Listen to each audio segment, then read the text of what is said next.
รุ่งนี้เราจะได้พบอะไรคงมีคำถามมากมายที่ไม่อาจรู้ว่าพรุ่งนี้จะเป็นอย่างไรไม่รู้เราจะได้พบความสุขหรือเราจะต้องทุกข์เท่าไรคงไม่อาจทำให้เป็นเหมือนที่เราตั้งใจพรุ่งนี้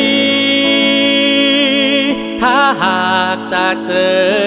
ปัญหาขอฝากให้องค์พระคริสต์นำพา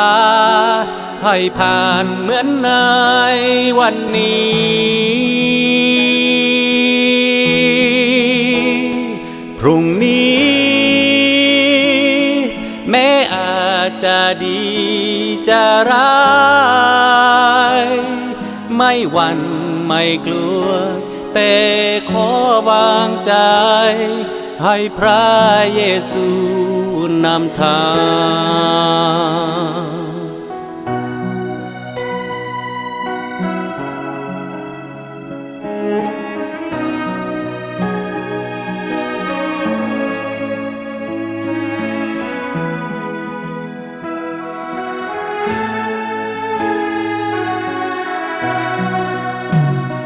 พรุ่งนี้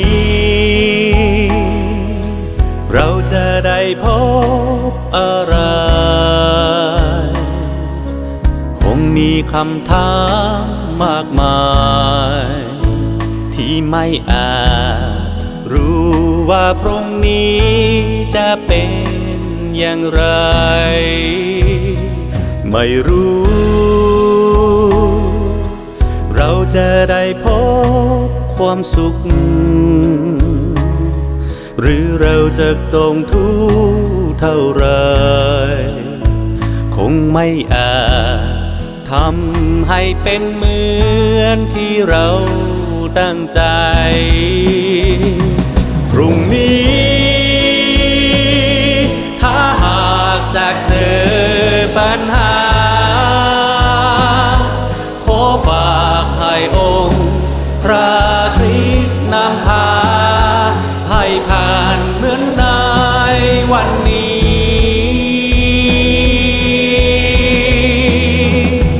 พรุ่งนี้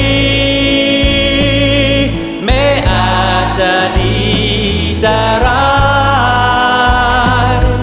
ไม่หวั่นไม่กลัวแต่ขอวางใจให้พระเยซูนำทาง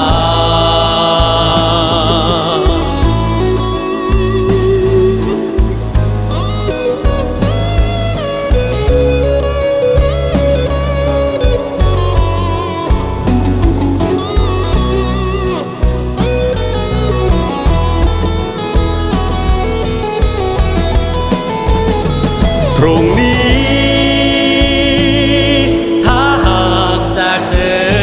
ปัญหาขอฝากให้องค์พระคริสต์นำพาให้ผ่านเหมือนในวันนี้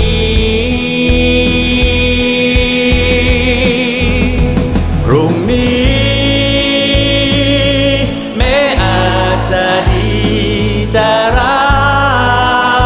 ยไม่หวั่นไม่กลัวแต่